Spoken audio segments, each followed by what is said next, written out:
In doing surrender or inquiry, we're asked to do it every waking moment. And why is that? It's because the obstacles to the peace and the truth that surrender and self-inquiry are to provide are obstructed by the distractions that come into the mind in waking life.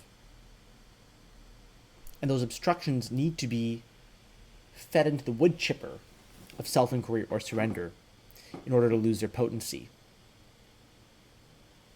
What are those distractions? What are those obstructions? They are, in a word, attachments. What do we mean by attachment? We mean a certain relationship to the world, to other people, to ourselves, that desires and fears and wants things, therefore, to be a certain way.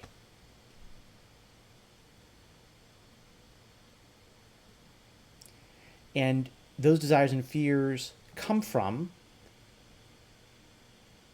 the sense of being a person operating in the world,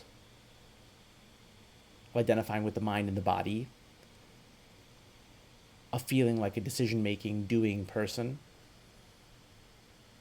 of feeling like you have a past and a future and you're part of a community and you have a family and all those kinds of things. So identity feeds into the desires that flow from the fact that you believe that you are those things. And in turn, those desires and fears and the pursuit of those desires and fears reinforce that identity. And it's an ongoing cycle of I want and I fear and I act on that basis, and that keeps reinforcing the implicit assumption I have that I'm a certain person, that I am a person at all, and maybe a certain kind of person at that. So surrender and self-inquiry are meant to sort of come into this cycle of attachment-based desiring and fearing and acting based on that, and sort of start to clog up the gears, of this machine, to start adding friction, cutting some of the links in this chain, because it is a chain of thoughts and actions, behaviors, assumptions, and beliefs. Now, what makes that activity difficult is that from the perspective in which one is the mind and the body, it feels like self-inquiry and surrender threaten the goals to which you are attached, namely to gain happiness, to avoid pain, etc., etc. The desires and fears that are based on that mind-body identification, and which include that sense of I'm the decision maker and I'm the doer. So from the perspective of those desires and fears, inquiry and surrender are kind of interfering because you're paying attention to them and you're not paying attention to the goals, which would get you happiness and help you avoid pain.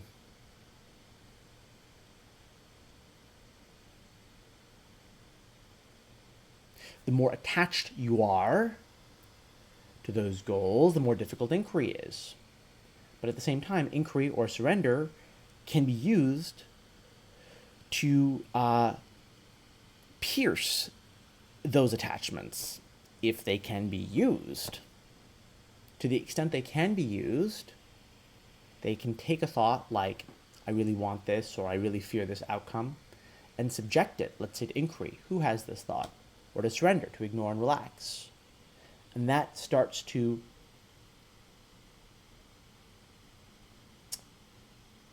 show that there is a background to these thoughts that is more peaceful than them. That these thoughts aren't definitive of who you are. And that makes them lose their potency over time. But the thoughts, meanwhile, are alarmed at this state of affairs. And so the more attached you are to certain outcomes, like family, things like that, more emotionally dependent you are on things being a certain way, the more it will fight these efforts of inquiry and surrender to show that there is another perspective.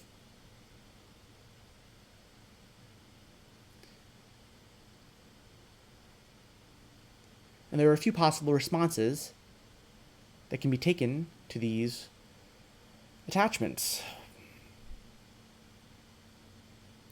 One is to recognize that the attachments are of a nature that can be dealt with in either the practical or the psychological world. Not exactly the spiritual world, but sort of in other domains that are related. You know, if, for example, you do have a strong desire to do something, perhaps the best thing to do is simply to admit it and pursue it.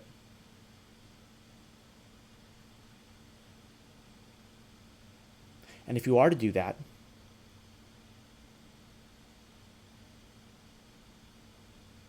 then the sort of suggested accompaniment to that would be what's called karma yoga, which is do it, but try mentally to disassociate yourself from the outcome. Do it, but say, I'm mentally giving up the outcome. Whatever happens, happens. Of course, you'll get the outcome that relates to your action, but it will start to give you some level of dissociation. And to the extent that there are certain deeply rooted desires and fears, to admit them honestly and pursue them, or else perhaps resolve them in something like therapy, may in fact be the best course of action, depending on what these desires and fears are. If they are, for example, rooted in childhood traumas of various kinds, it might be the case that they have to be dealt with that way. Then another possibility is doing self-inquiry and surrender to the extent that you can,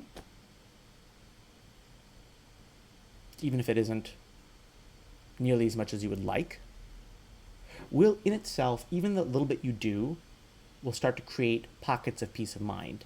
And that those pockets of peace of mind are sort of cutting into your identity as a body and mind. And that, in turn, will start to weaken the attachments, because the attachments are based on that picture. And you're sort of poking holes in that picture. So that picture is becoming less and less and less plausible. And as it becomes less and less and less plausible, the attachments start to lose their hold, they become weaker, and then it becomes more and more possible to apply inquiry or surrender to them. And then there's a third option, which is always available, which is to attempt to be courageous, which, we do it to the best of our abilities, right? And the truth of the matter is, it's just not always possible. It's not a flaw if you're unable to do this. It's just a fact, right, of your current position. But to recognize that these attachments are illusions, that the desires and fears they are talking about are not real. And if you can have a certain degree, based on intellectual conviction and the words of the scriptures and the teachers, that this is so, then you can apply self-inquiry and surrender to the fears and the regrets and the threats and the loss of pleasure, that is threatened as well, right? Those thoughts that will arise when you are trying to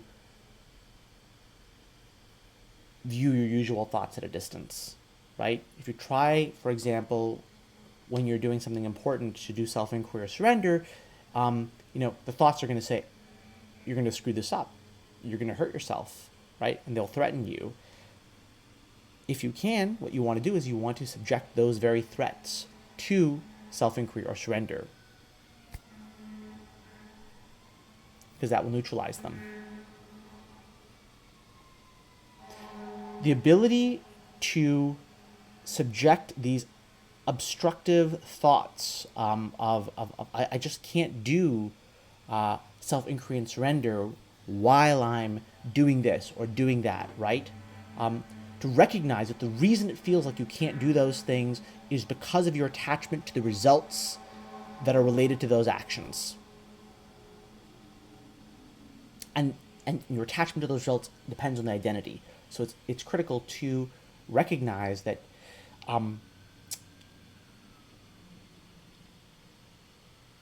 those results, that identity, are a kind of self-perpetuating chain, and that they aren't real, that you cannot actually be affected by any of those results. It seems like you can be, but you aren't. And that's the egoic illusion.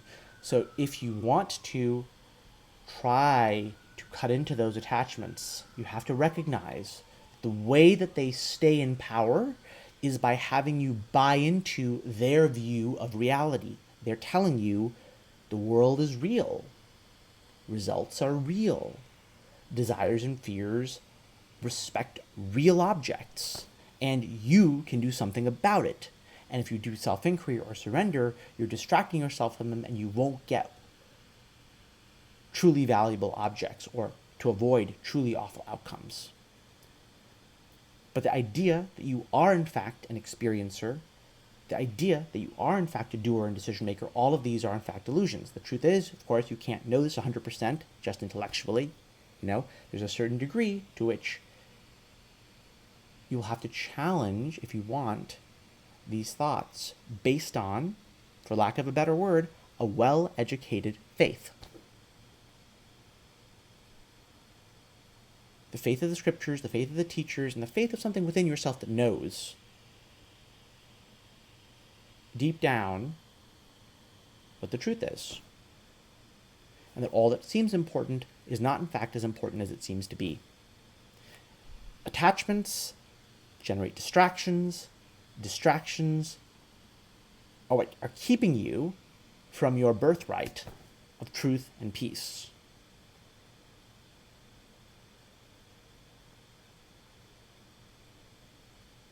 So 99.9% of the spiritual journey is dealing with these attachments.